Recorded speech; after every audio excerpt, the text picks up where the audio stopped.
So that's good. Hey, for this morning's message, I have 2 points for us. And I'm going to throw them out there early so that they can just marinate throughout the whole message. And here it is. Point 1 is this: mercy makes God visible. When we show mercy, we participate in and demonstrate the presence of God on earth. When we experience mercy, we are experiencing one of the core characteristics of who God is. Mercy makes God visible. The second point is this: mercy is never a gamble. Yes, sometimes the mercy you show will be taken advantage of, but that never diminishes God's presence in your life when you show mercy. A life without mercy becomes vengeful and bitter. A heart closed off to receiving the mercy it needs. But a life that shows mercy, even when others misuse it, softens your heart, opens you up to the mercy you need, because when you give mercy, you manifest the presence of God. Mercy is never a gamble, because mercy makes God visible. Not that long ago, South Africa went through a very difficult time. For decades, they lived under apartheid. Is it apartheid or apartheid? It's apartheid, right? Regardless, apartheid was a system of laws blatantly that divided people strictly by race, and at the bottom of the totem pole were those who were black. If you were black, you were denied basic rights, pushed out of your land, beaten down by police, locked up without cause. The whole country was officially built on oppression. And then in the early 90s, it collapsed. Nelson Mandela was released from prison. Apartheid ended. Mandela became president. And here's the question they then faced as a country: how do you move forward together after something like that? What do you do when you've got a whole nation full of victims and perpetrators living side by side? They could have gone down the route of trials and punishments, and a lot of people wanted that, but others knew that that could rip the new fragile democracy apart. So instead, they did something remarkable. They formed what was called the Truth and Reconciliation Commission. And so here was the deal. If you had committed crimes under apartheid, if you had tortured or killed, but you were acting under orders, your acts were politically motivated, you could come forward, confess everything publicly, tell the truth in full, and you could be granted amnesty. And in return, victims and families had the chance to be present during that confession, tell their stories, look their oppressors in the eye, and confront what had been done to them. This way, nothing had to be hidden, and the full truth could be exposed for healing. And it wasn't an easy process. The hearings were raw, emotional, gut-wrenching. And the guy who chaired this commission, Archbishop Desmond Tutu, I don't know if you guys are looking for names for kids or grandkids. Archbishop Desmond Tutu was clear about something. He said, "Forgiveness does not mean sweeping evil under the rug. Forgiveness does not mean we pretend that nothing happened. Instead, forgiveness means facing evil head on, naming it honestly, and then choosing mercy anyway. Because only mercy has the power to break the cycle of hatred and revenge. In one of those hearings, a South African mother stood before the policeman who had murdered her son and her husband.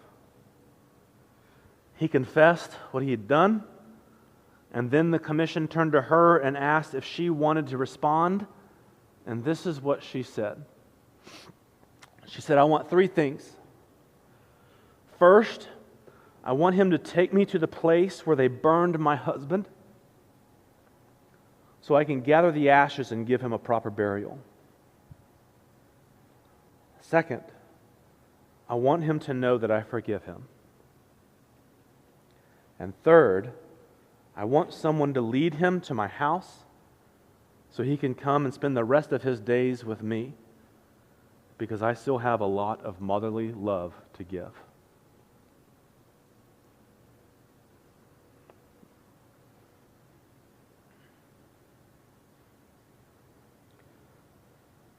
Right there and then, that courtroom became holy ground.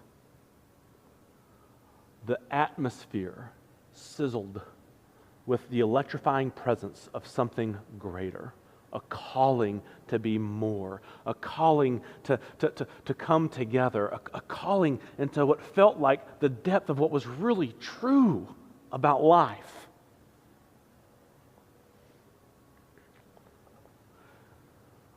Because that kind of mercy is powerful. And I think that kind of mercy is powerful because mercy is at the core of who God is. And when we experience mercy on this earth, the invisible God becomes visible. Mercy makes God visible. Few of us, I would guess, maybe none of us have experienced mercy like that. But I would also bet that we've all experienced mercy at some point in our lives, to some extent, when you knew you deserved heavy judgment. You knew you deserved more than what you got. You deserved immediate, heavy consequences. And instead, mercy. That feeling, that release, that freedom, that redefinition, that reorientation of your future and your identity, that is a taste of the divine.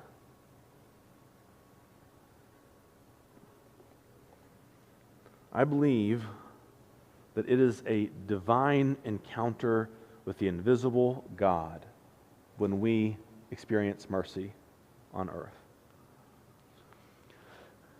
And, for the record, it's not just my opinion.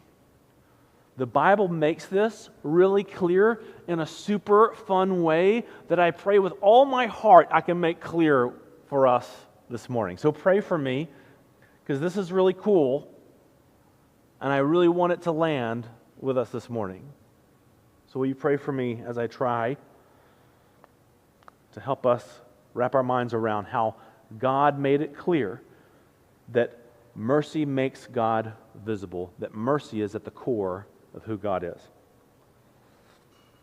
So John, the Apostle John, Jesus' friend John, opens his gospel with this claim. He says in John 1:18, "No one has ever seen God.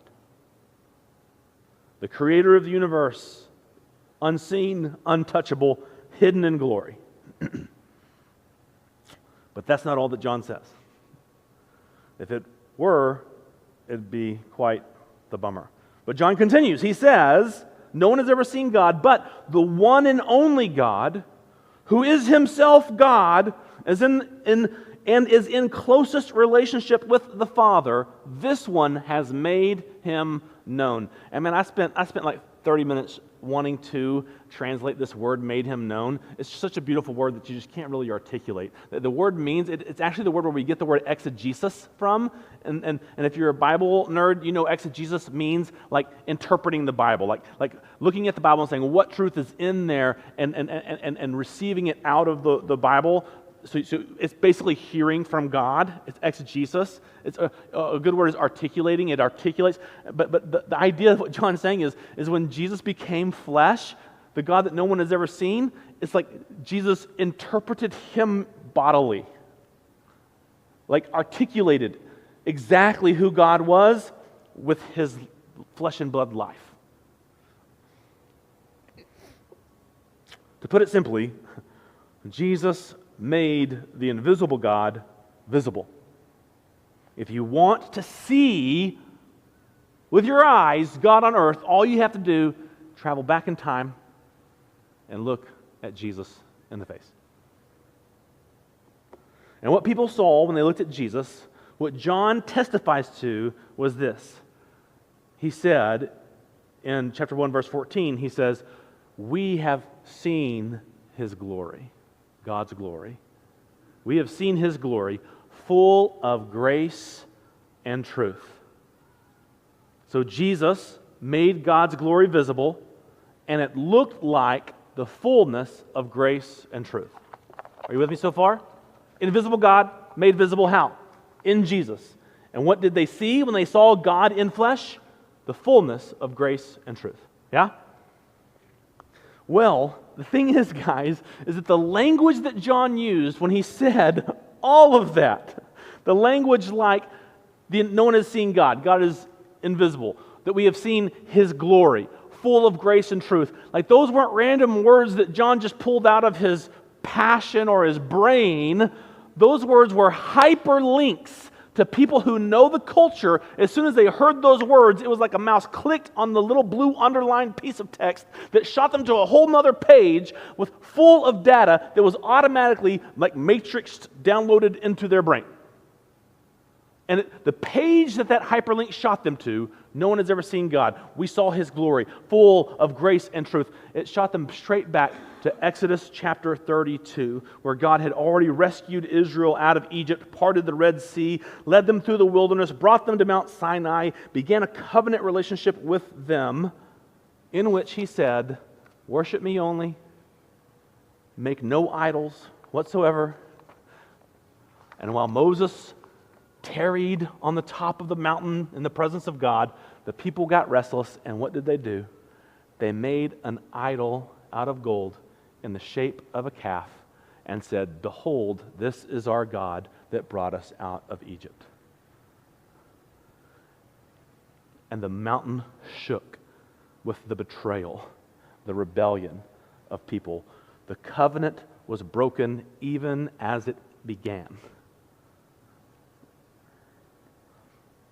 Moses saw them and shattered the covenant tablets in grief. God's anger burned, judgment seemed inevitable, and Moses pleaded, "Please forgive their sin, but if not, blot me out of the book that you've written." And God had mercy. He did not give Israel what they deserved.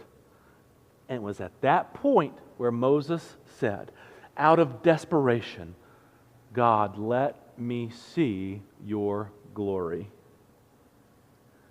If you're still with us, if there's still any hope, show me, let me see you. And God said, "You cannot see my face, for no one may see me and live." Do you hear the echo from John? No one has ever seen God. We have seen his glory. God, show me your glory. You can't see me and live. So God made this accommodation for Moses. He placed Moses in the cleft of a rock, covered him with his hand, and allowed Moses to glimpse the afterglow of his passing presence.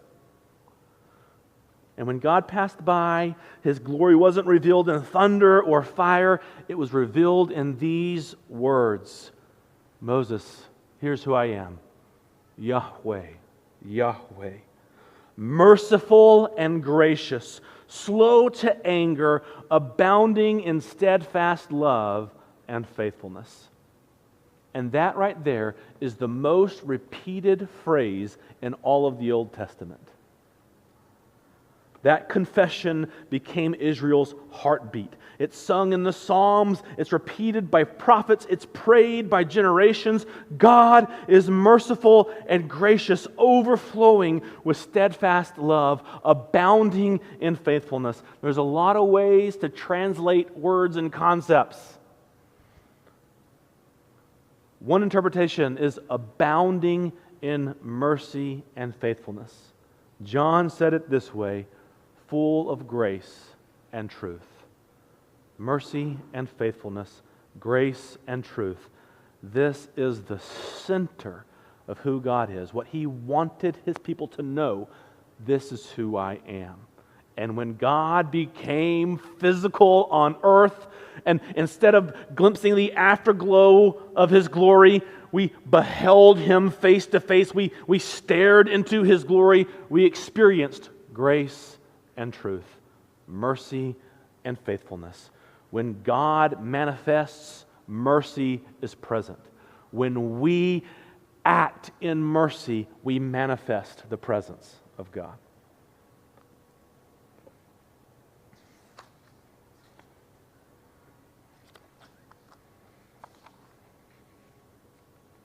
So that's why I say mercy makes God visible. Because whenever God shows up, mercy is there. And whenever mercy is practiced, God's presence is manifest and experienced. When you've been shown mercy, the glory that you see, the afterglow of the glory of the presence of God, what you sense is a taste of what it means to be in the presence of God, to experience the fullness of His mercy and His faithfulness.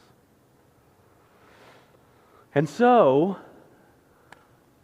in the most famous sermon ever preached, on the Sermon of the Mount, as we go through these Beatitudes, because that's what we're actually doing, when Jesus opens His sermon with these 8 Beatitudes, these 8 blessing statements that land as a portrait of the kingdom of heaven on earth, the first 4 of these Beatitudes focus on our posture towards God. Poor in spirit, posture towards God. Mourning, posture towards God. Meekness, hunger, and thirst for righteousness. And if you think about it, all 4 of these first Beatitudes are about us receiving mercy. We were poor in spirit, and we fell at His feet and found what? Mercy and entrance into the kingdom of heaven. We mourned. We met Him in our grief, and in His mercy He gave us comfort. We stood empty, and in His mercy He filled us with His strength so we could be meek and partake of the promises of God, inherit the land. We hunger and thirst for right relationship, and in His mercy He has given us each other, bound us together in His Spirit as a community so we can find satisfaction in Him together. After these first 4 Beatitudes that deal with our relationship with God, the next four Beatitudes deal with our relationship with each other. And what's the very first? Oh no, we're still at the very first slide. That's just the takeaway. Yep, we're there for a bit, just for a little bit more. We're almost done. Okay, but this is good stuff. So the very first beatitude, as these beatitudes, their focus go from our relationship with God to our relationship with each other. The very first one is, "Blessed are the merciful, for they shall receive mercy." When we live out the mercy of God that we've received, the world experiences the presence of God. When a mother forgives the man who murdered her son and burned her husband to ash in an undisclosed location, and that mother invites the man into her home to receive the motherly love that she didn't get to give to her dead family, the atmosphere sizzles with the presence of God's love, abounding in mercy and faithfulness. Mercy makes God visible.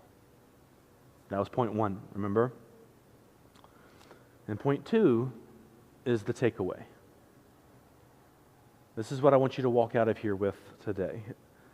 Since mercy makes God visible, mercy is never a gamble. It can feel like a gamble, because what if they take advantage of my mercy, right? And let me just tell you, if you live a life of mercy, you will be taken advantage of from a certain point of view. Because the truth of the matter is when you give mercy and you experience the presence of God in your own heart that softens your heart from a heart of vengeance and a heart of bitterness to a heart of love, a heart abounding in grace and truth, your love is being shaped into a heart that can receive more and more of the mercy of God. So even as they take advantage of you, no one can take advantage of that process, because that process is blessing you with mercy. Blessed are the merciful, for they will be shown mercy.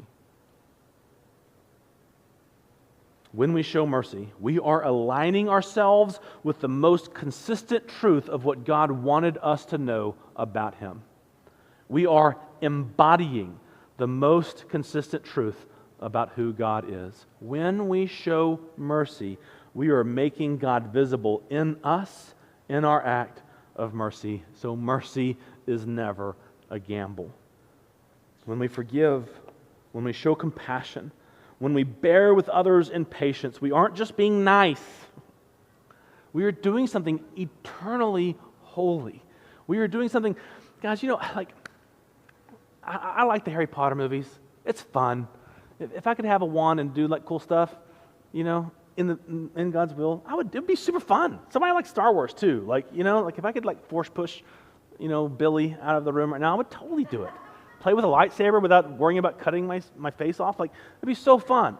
Lord of the Rings, super cool stuff to think about, this epic battle that is all about not just a personal lives, but that's affecting the entire earth. And there's these undying lands that elves go to. I love all that I'm a big nerd. I love all that kind of stuff. And those universes of those movies have nothing compared to what is actually true about us, that God spoke nothing into everything. That the air that you breathe right now only exists because the eternal God holds it together. That you are a miracle. You shouldn't exist, but God spoke you into existence, and now He holds you together. You're swimming in this supernatural soup that we call creation. The word natural is just a word that we use to apply to this miracle of existence. Oh, that's photosynthesis. That's just how that stuff works. Yeah, but it came from nothing. And the eternal God holds it together. Everything you do is a spiritual, eternal act. And so when you do something little, like forgive your brother or your mom or your dad or your coworker, you're not just doing a little thing. It is a holy act of speaking the truth of God back into creation, of participating with God and manifesting the eternal, heavenly, true realities into a world that can seem so shady and dark and confusing. It is co-creating the new heavens and new earth with God. Blessed are the merciful, for they will be shown mercy. Mercy is never a gamble. They take advantage of your mercy. You know what you get to do? Have mercy on them for taking advantage of you. And you're just manifesting more of God. It's almost like the darkness can't win. It's almost like the light has shone into the darkness, and the darkness has not, cannot, will not ever overshadow it. It's almost like that.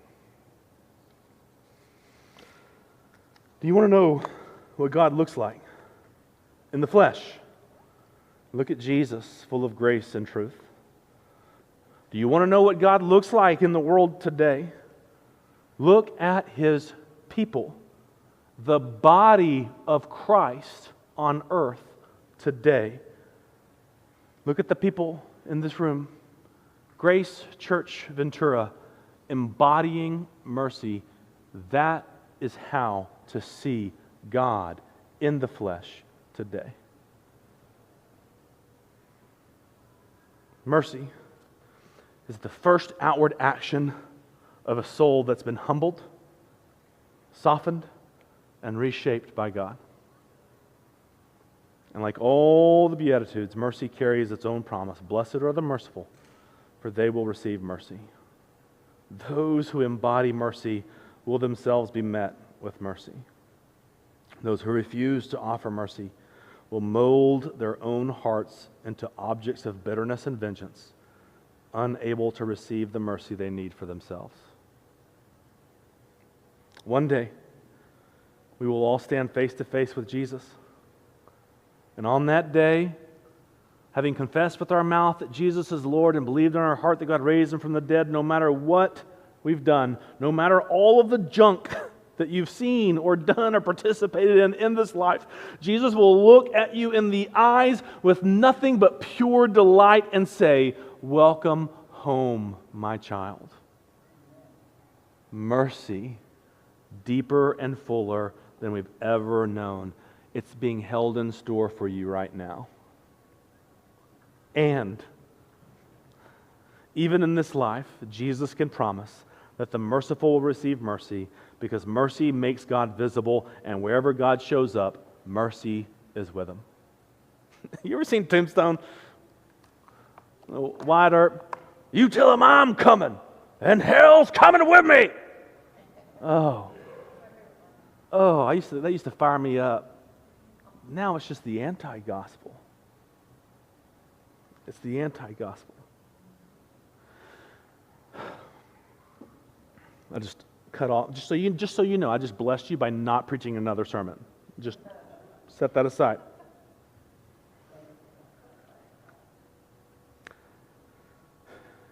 Every time you forgive, every time you show compassion, every time you hold back judgment, you're not just doing a nice thing.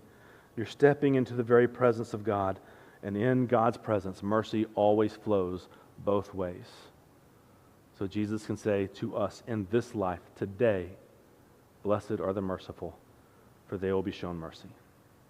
So, what do we do with this message? It's one thing to nod our heads and agree that God is merciful, that Jesus embodied mercy, that His followers naturally grow to do the same thing, that mercy makes God visible and the visible God manifests mercy. Yahoo, that feels great.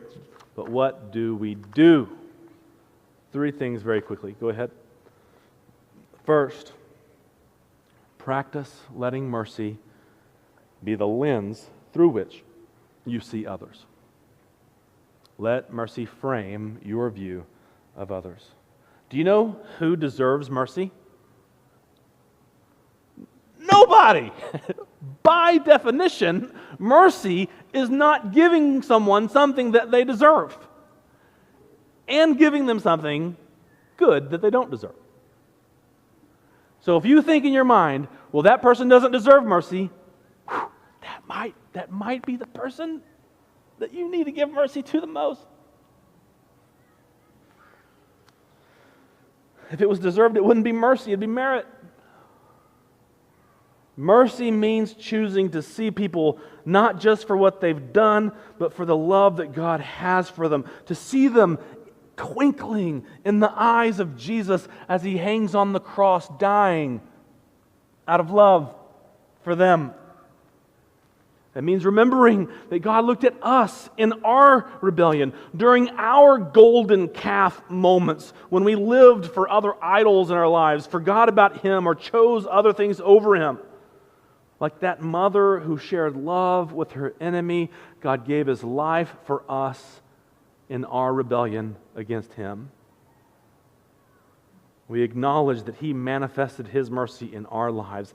He responded to us with compassion rather than condemnation. Who are we to judge others? Our vision of others is being shaped by the mercy that saved our souls. So mercy means seeing people through the love of God. Second, mercy means not giving someone what we think they probably deserve, and instead giving them what they don't deserve. Like that mom of the murdered husband and son, who invited the murderer to receive her motherly love. Instead of judgment, she released him in forgiveness, and then she offered her motherly love that was originally due to her murdered son. Chances are, God willing, you won't be called to do something that radical in your life. But whatever mercy is, there's going to be a part of showing mercy that's going to feel costly.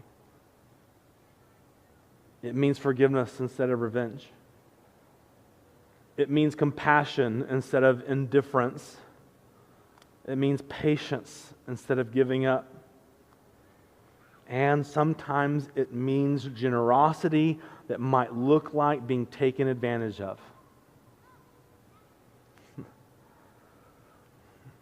And some of you guys, you've spent enough time at Grace that you know this. If you haven't, spend some more time at Grace and you'll know this. We're never talking about trading in healthy boundaries. What I'm actually talking about is using healthy boundaries in the name of Jesus like Jesus did. Jesus did not let anyone take his life from him. He said, "No one can take my life from me. No one takes my life from me, but I lay it down of my own accord. I have the authority to lay it down and take it back up again." And in the Holy Spirit, he has breathed that same authority into you, church. You have the authority. You have the ability to hold that boundary and say no, and you have the authority to intentionally lay down your life for others.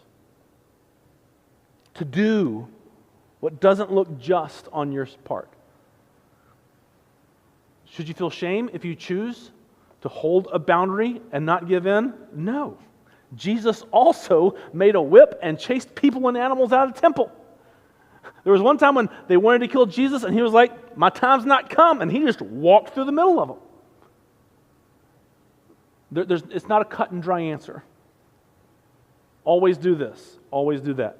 It's walk in the Spirit, and you have the authority. You have the authority to show mercy. Mercy isn't the loss of power over forgiveness. It's actually the opposite. It's actually having the power and authority to forgive. John 15. Is it 15? Nope. John 20-something. When he says, "I've given you authority to forgive." Just look it up. You have been given the power and authority to forgive and freely bless others with the blessing of mercy that you have received freely from God. Mercy isn't about playing it safe. It's about reflecting the God who withheld from us what justice demanded, and he gave us grace instead. Finally,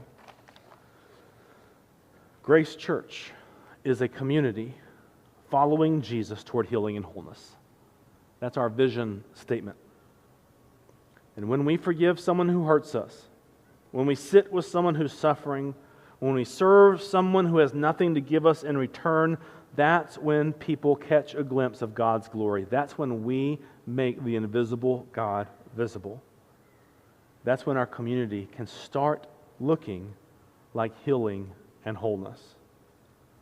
So, Grace Church, mercy is our mission. If Grace Church is called to be a community following Jesus toward healing and wholeness, then we are called and appointed and authorized to be a community of mercy. Mercy is the first and clearest way the life of God in us flows outward to our family, to our coworkers, into our city. Our neighbors don't need to see us win arguments, flex political power, or prove ourselves. They need to see mercy. Because mercy is what God looks like. Jesus full of grace and truth.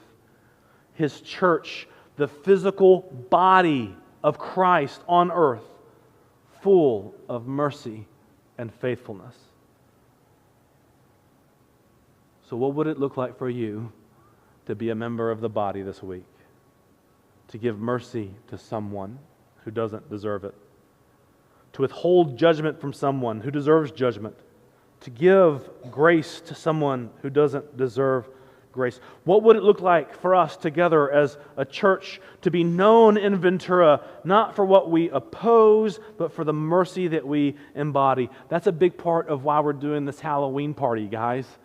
Because we want to start doing intentional things on a regular basis to show the community we are here to give.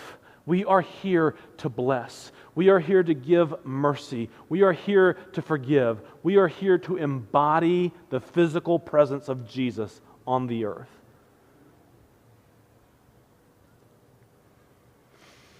So do you want to know what God looks like in the flesh? Look at Jesus. If you want to know what God looks like in the world today, look at Grace Church Ventura. God's people giving mercy. Blessed are the merciful, for they shall receive mercy.